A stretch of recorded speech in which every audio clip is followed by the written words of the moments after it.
Get this and get it straight. Crime is a sucker's road, and those who travel it wind up in the gutter, the prison of the grave. There's no other end, but they never learn. Wrigley's Spearmint Chewing Gum, the refreshing, delicious treat that gives you chewing enjoyment, presents for your listening enjoyment Raymond Chandler's most famous character in The Adventures of Philip Marlowe.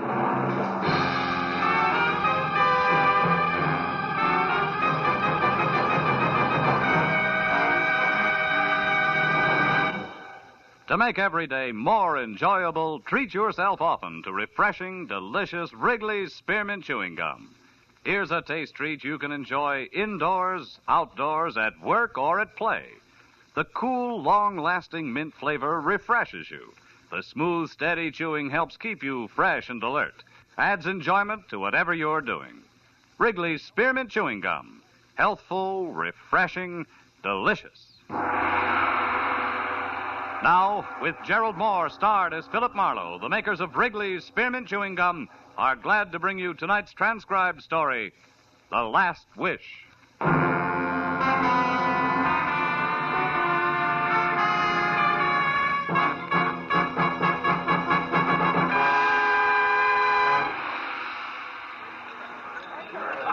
Flight 7 from Dallas, Texas, now arriving, gate 4. Flight 7 from Dallas. Here we are, sir. Just coffee. Still can't tell you on a running mate, huh? Pie, cake, sandwich. Hot or No, cold, honey, huh? just coffee, nothing else. Oh, wait a minute. Make it another coffee, will you? Sure. Oh, Lieutenant, Matthews, over here. Oh, hi, Phil. Hi. Sit down. I just ordered some coffee for you. Oh, that's wonderful, Marlowe. Now that the niceties are over, where is he? He's around, Matthews. Where around, Marlowe? Look, why all the hocus pocus? When you called, you told me to get over the airport here in a hurry. You said you had him. I do. Also, I've got a story. Well, that can keep till we get to headquarters, Phil. No, it can't keep, Lieutenant. Flight It's... 77 for Listen. New York, now loading at gate 9. It can't keep any longer than that, Lieutenant. I don't follow you, Marlowe. A guy the law wants in a cozy cell in a plane going to New York. Where's the connection? That's the story, Lieutenant. We got 20 minutes before that plane takes off. Here, have your coffee. Anything else, sir? No. All right, Marlowe, let's have it. But make it I snappy. can't make it snappy, Matthews. It's not that kind of a story. Not parts of it, anyway. All right, Phil, do it your way. Well, it began early this evening, Lieutenant, about 5:30, when I got a call from a doctor in my neighborhood. A nice elderly guy named Sam Towman who once took a bullet out of my shoulder. Oh, I remember, yeah. Yeah, well, he wanted me to come over to his office right away, Matthews. He was excited. But not for himself. Excited for a patient, an old man who was dying. When I got to his place, the kind of old-fashioned doctor's office where the drab horsehair furniture sort of gets mixed up with the shiny new X-ray equipment, he met me at the front door. He's inside with my nurse, Phil, and he's going fast. You've got to be quick. Now, what did I tell you on the phone? Well, almost nothing, Doc, just that he's old. Yes, 70, Phil. Maybe more. Anyhow, his name's Schiller, Jacob Schiller. He's a good friend of mine from San Francisco, and he was on his way to Israel, to Tel Aviv. Oh. It was his life ambition. Sit down, Phil. Oh, thanks. He's not going to make it, Doc? Not a chance. It's his heart. He had an attack this afternoon. I can't even move him out of here. He's through. A little too soon. He wanted to go to the new country, is that it? Yes. A pioneer's measured by his spirit, not his years, he said. Anyhow, Phil, he came down here to see his son before he caught a plane tonight for New York and the first leg of the trip to Israel. And that's where you come in. I don't know where Jack Schiller is. Jack's his boy's name. Oh. But the old man would like to see him once more. It's his last wish. He knows he hasn't much time left. Uh-huh. Well, why me, Doc? Why not the police? Well, I didn't think...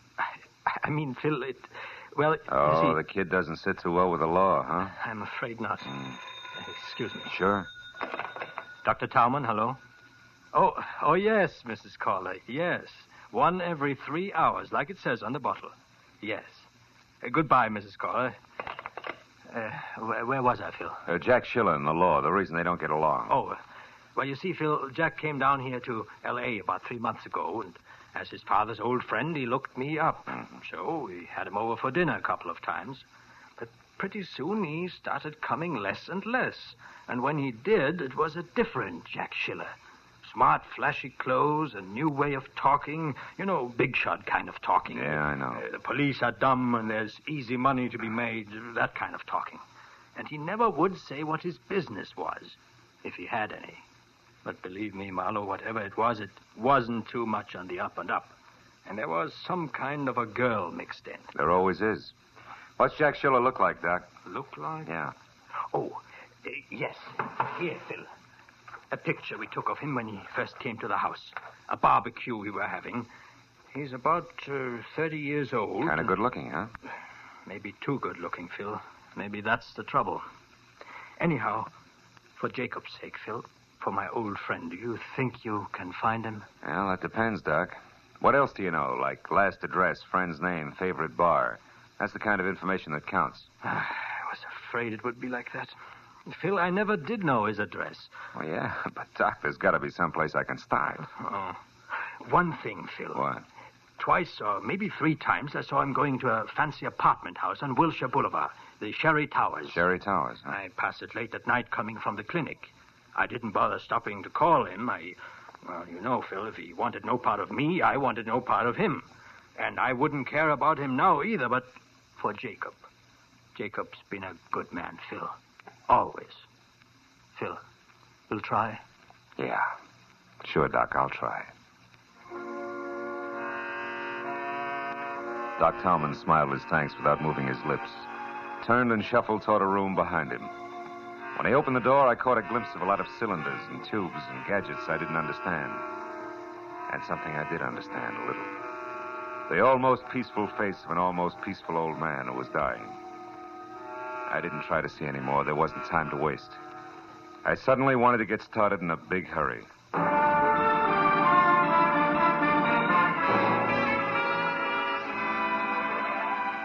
The Sherry Towers on Wilshire was made out of plaster, glass, brick, and acute angles. And it was anybody's guess what held it all together. The only person in the plush lobby was a tall man with a red turkey neck who had a toothpick and a cigarette jammed in one corner of his mouth. I walked over to the receptionist. Yes, that's right. Mr. Lederman's car at 9, Mr. Kelly's at 9:30, Washington Gas. That's it, Steve. Goodbye. Oh, yes, sir. Can I help you? I hope so. I'm looking for Jack Schiller. I'm an old friend of his from out of town. I tried his place, and the neighbor said I might find him here. The neighbor was right. Mm? But you're early. Miss Grant isn't through at the club until 10 at least. Miss Grant? Mm-hmm. Peggy Grant. She sings at the Crown Club. She's the one who lives here. Didn't the neighbor tell you that, too? Yeah, but the way he said it, I thought he was kidding. Yeah. You are from out of town, aren't you? Yeah, Pitchfork Corners. Well, good night, ma'am. Good night. Look for you later, Mr. Pitchfork. Oh, you big city slicker, you. Huh? Yeah? Pardon me for butting in, but I couldn't help overhearing you. I can tell you something about your friend Jack Schiller. All right, start telling. Well, let's step outside. I'd rather only you heard it. Oh, sure thing.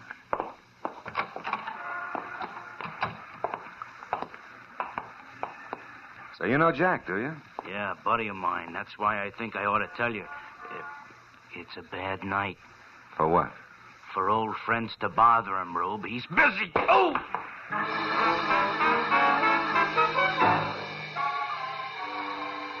The roll of nickels that turkey neck must have had clenched in his palm. Folded me fast. By the time I climbed back onto a pair of wobbly knees, he was across the street into an alley and gone. But I cheered myself up at the thought that it was better this way. After all, with turkey neck coming out on top, I was only a friend of Schiller's from the sticks, so nobody had to worry about. And that thought helped, all right.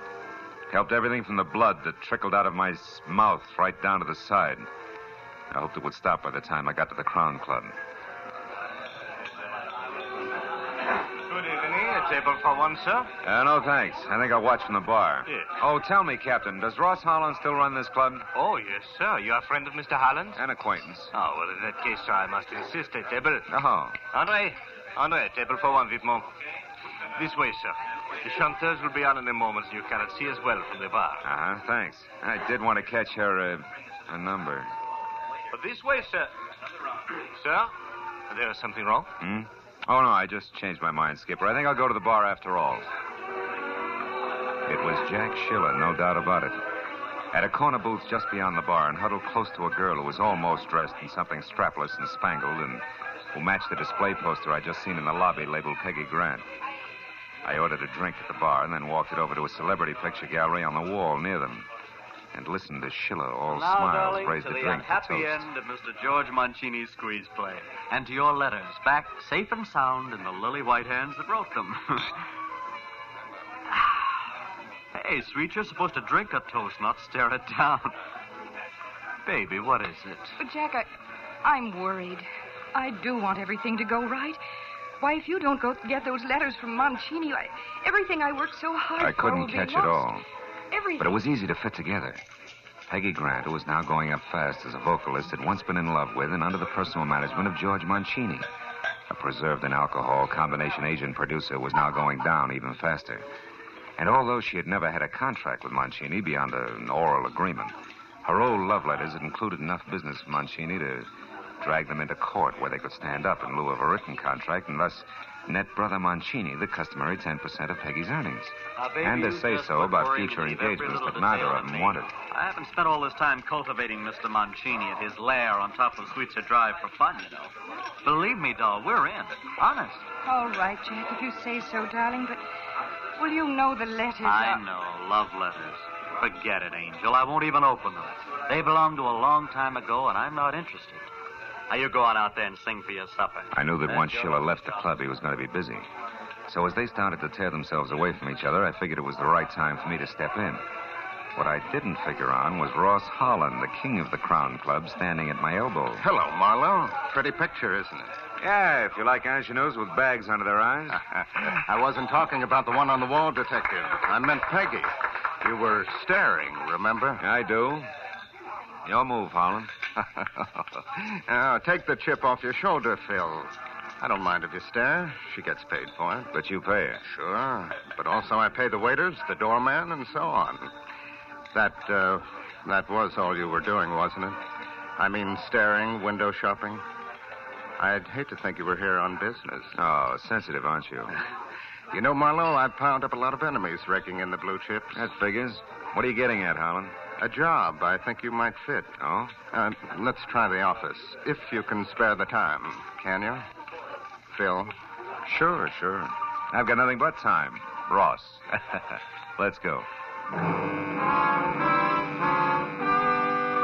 As I trailed Holland out of the bar as far as an unmarked heavy oak door, I caught a glimpse of Jack Schiller picking up his hat and coat at the entrance. Operation Mancini was underway. I never get these keys straight, Marlowe. Round key on top, square one on the bottom. You'd think I'd remember that, huh? Yeah, the switch to a revolving door. Oh, well, I like my privacy. So do my boys. Now, go on in. Make yourself comfortable. I'll get a couple of drinks going. As I moved into the vault Holland called home, one thought alone stood out in my mind. Every second that mine host wasted was a second that old Jacob Schiller couldn't afford to lose. But finally, when I was just about ready to skip playing it close and take off, Holland came to the point. His proposition that I go to work for his enemies, play spy, and get paid for both parties. That I needed like a weekend in a leaky submarine. Well, that's it, Marlowe. Yes or no? Yes and no, Ross. I'd like to sleep on it. Fair enough? Fair enough. Good night, Phil. Get to bed early, huh? It was all the cue I needed. I bum-joked my way out of his office, hurried through the club to the street, then ran for my car and pointed it for the top of Sweetser Drive in the Hollywood Hills. And the Schiller-George Mancini rendezvous I couldn't afford to miss.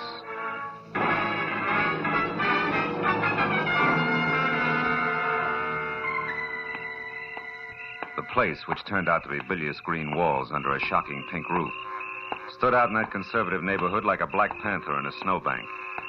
There was a car parked nearby, and the name on the owner's certificate wrapped around the steering wheel was Jack Schiller, which was no surprise. So when I knocked, I used the barrel of my .38. That was smart of me, but it would have been smarter if I'd pointed it the other way, behind me. Don't move an inch, mister. Oh, fine. And drop your gun right where you stand. Go on. Now turn around and answer up real fast. What do you want with George Mancini? Nothing. It's you, Hey, that blood all over you. What happened in there, Schiller? You didn't kill him for those lousy letters in that envelope under your arm, did you? Well, is that it? No, not quite, mister. He isn't dead. But what do you know about me? How come you know my name? Cops. Never mind. Just back off, mister. Fast. Open that door. Go on. Mancini's screaming must have disturbed the neighbors. Listen, Sheila, I'm working for Doc Tom, and Stay shut or you'll wish you had. Now go on. Get in there with him, or I'll kill you.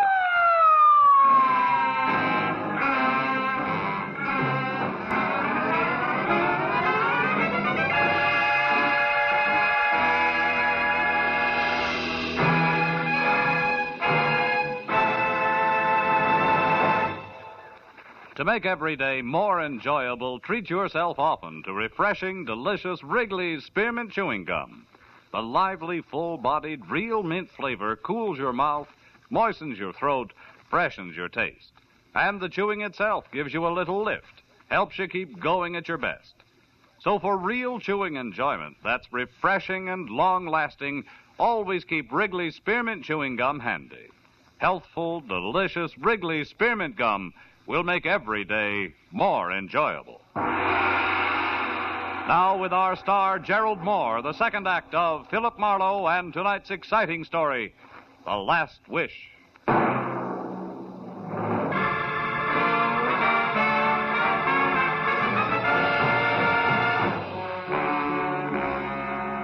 It only took one look at the unconscious pulp on the floor inside to tell me that George Mancini had tried hard to hang on to the letters. Almost too hard. I rolled him over. He was as limp as a slice of raw bacon, but still alive. I just got his shirt collar loosened up when the door behind me opened again. Easy, bud. Now, Marlowe. Hello, Matthews. A little early for a lieutenant from Homicide. How come they sent you? They didn't. Becker and I were driving by when the call came out over the radio. Oh. One of the neighbors out here heard something and phoned in. Who is he, Marlowe? A guy named George Mancini. Uh-huh. Becker, see what you can do for him. Okay, Lieutenant. Oh, looks like he soaked up a lot of punishment. He did, but not from me, Matthews. Oh, no? What were you, Marlowe? Referee? Who did it? It was over when I got here. And the guy who did it didn't give me much time to talk. He had a gun. All of which still doesn't answer my question. I don't know his name. His occupation is loving a blonde. Is that why you're here, the blonde? Yeah, more or less. She was afraid of Mancini. He had some letters. Letters, huh? Which are long gone now, no doubt. No doubt. What's the blonde's name? Hey, Lieutenant. I think we better have an ambulance. This guy a long ways out. Okay, take care of it, Becker. Yeah, okay. Well, Marlowe. Now, look, Matthews, nothing's actually happened so far but this beating, and it's probably well-deserved. But the situation's touchy. Girl's worried silly if a name gets mixed up in a thing like this. All right. Now, listen to me. I want the guy who dished up this mess. Either that or the whole story down at headquarters. Now, which? Okay, you'll have him, but just give me a little time alone, and I'll deliver him on a platter. Oh, not I again. promise. 930, top of the hill. Oh, come on. It means a lot to me, Matthews. Okay, Marlowe. Just see this doesn't blow up when you kiss her, and don't get lost, understand? Outside, after I found my gun, I climbed into my car and headed for Peggy Grant's lush apartment house again. When I got there, I parked away from the place and skirted the front entrance. I was sure that by now the pretty face at the switchboard would be well primed for a tip-off. I went along the side of the building toward the service entrance at the back. The glow of a match from the shadows in an alcove stopped me. It was the turkey neck, Jack Schiller's quick-fisted helpmate, lighting a cigarette. I eased my .38 out and moved toward him. When he finally heard me, he turned. Hey. But by then he was looking right down the muzzle of my gun. Easy, now, easy, chum. Still, Soul, it's a bad night for seeing old friends, chum. You got me nailed down, brother. You don't have to take my word for nothing. But listen, whatever your angle is, let it rest. Leave the kid alone for a while. Otherwise, you do for nothing but trouble in large doses. You're kidding. Yeah, you bet I'm always kidding. You got more nerve than brains, Buster. You can't pull that twice. Go fry your ears. You're making a cloud on the skull almost fun. Hey, wait a minute. All that stuff spilled on the walk there, it fell out of your pocket, didn't it? Didn't it? So what?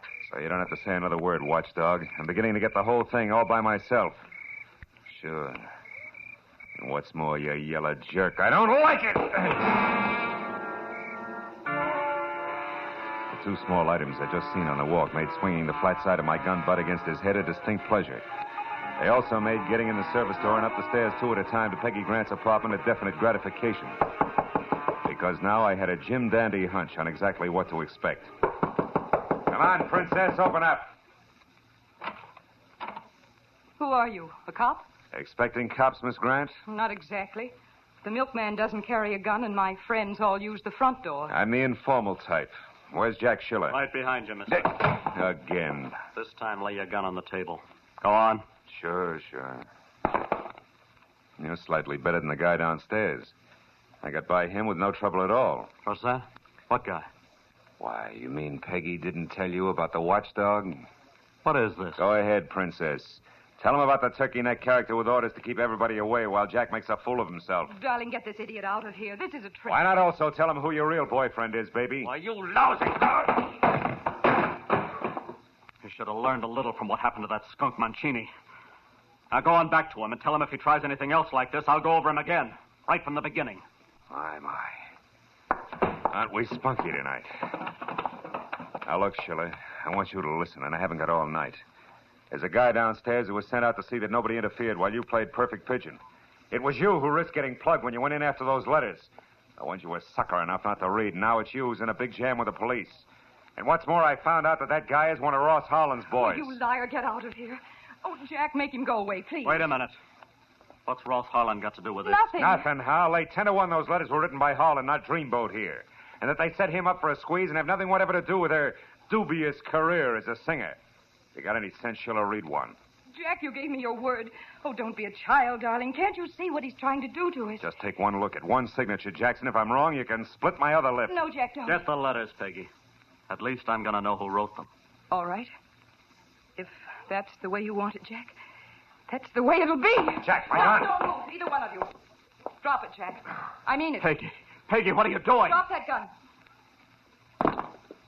Well, mister, you sure wrecked a lovely setup. Why, I don't know. But it won't do you any good. I'm leaving, and I'm taking these letters with me. And it's true what he said. Of course it's true, all of it. These letters were written by Ross Harlan back when Mancini was his partner, and they're loaded. With them, Mancini could cut himself in for half of every cent Ross had. And Ross couldn't trust anyone but me to get them back for him. Stay where you are. Don't feel too bad, Jackie boy. You have to live to learn.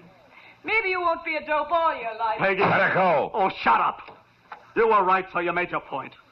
Now, whatever your reason was, get it out of here and leave me alone. No. I haven't been monkeying in your corny affairs just for laughs, Sonny. I was hired to find you by Doc Tolman. Doc Tolman? Oh, that nosy old goat. Why? Your father's in town. He's had a heart attack, a bad one. My father? Yeah. He wants to see you. I told Doc Tolman I'd bring you back, and that's what I'm going to do regardless. Now get going.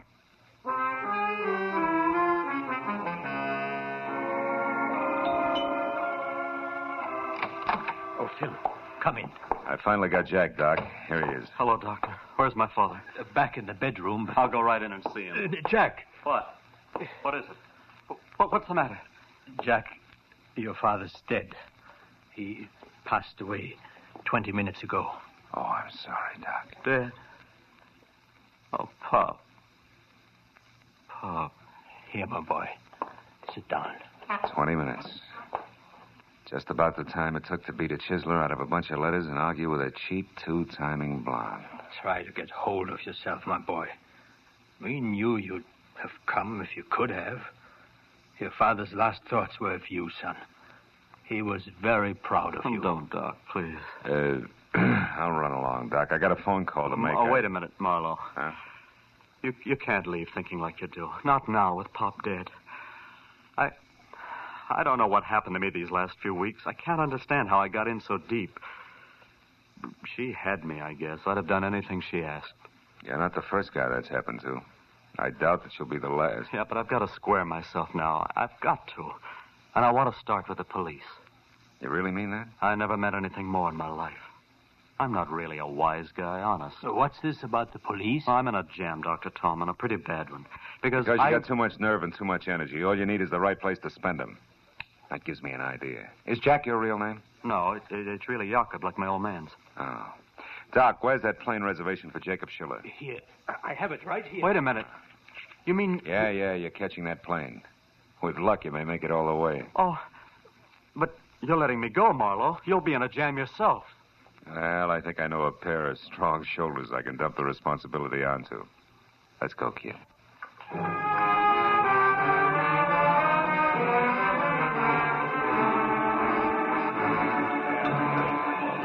Flight 17 to New York, now loading at Gate 5.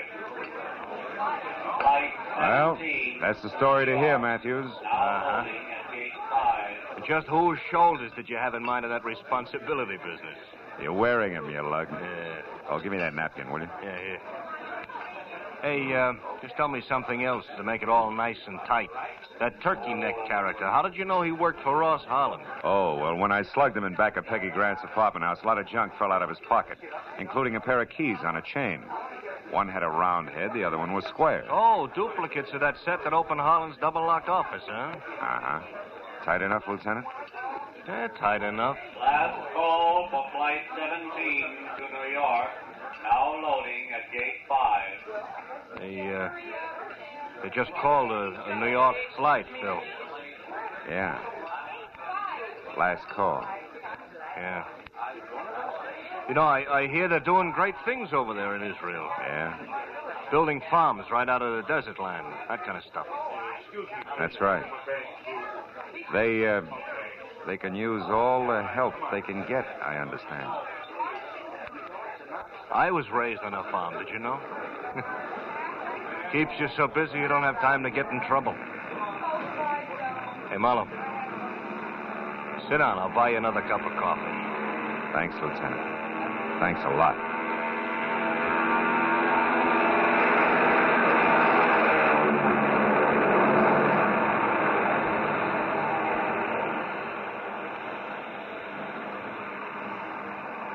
We watched the plane take off, swing in heavy, thundering grace, and head east. I guess we were both thinking the same thing. Two Jacob Schillers were on their way to the fulfillment of a promise. The old and the new promised land.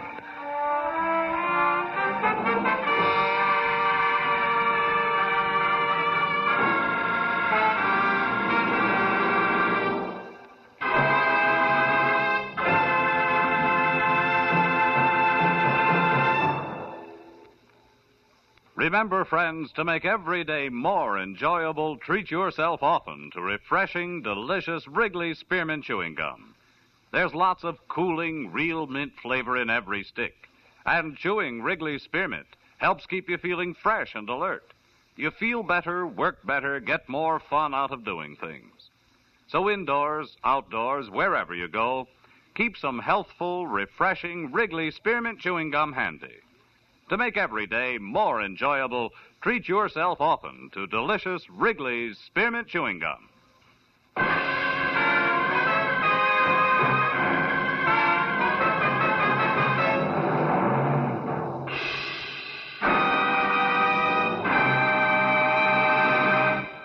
The Adventures of Philip Marlowe, presented by Wrigley's Spearmint Gum, bring you Raymond Chandler's most famous character and star, Gerald Moore. Philip Marlowe is produced and directed by Norman MacDonald and written for radio by Robert Mitchell and Gene Levitt. Featured in the transcribed cast were Jack Edwards, June Foray, Larry Dobkin, Harold Deerenforth, Jack Crucian, Lynn Allen, and Stan Waxman. The special music is composed and conducted by Richard Arant. The makers of Wrigley's Spearmint Chewing Gum hope you've enjoyed tonight's adventure of Philip Marlowe and that you're enjoying Wrigley's Spearmint Gum every day.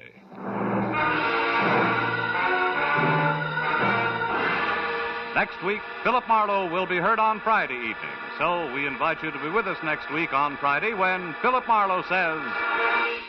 This time I found an old friend in the morgue. Watched a man with a burned hand die in a quiet garden and listened to a pathetic killer give up. All because a little glass donkey came to town.